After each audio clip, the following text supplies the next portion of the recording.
الصبحين.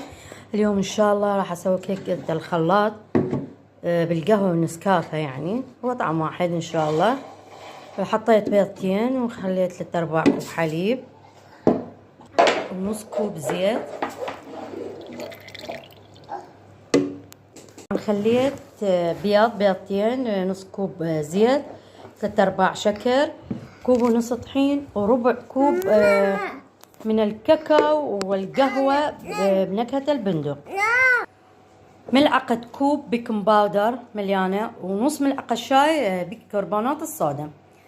طبعا خليت نص كوب حليب وكوب ماء دافئ. هسه راح ابدي امزجها. وهاي حشوة الكيكة صارت، طبعا الريحة كلش طيبة.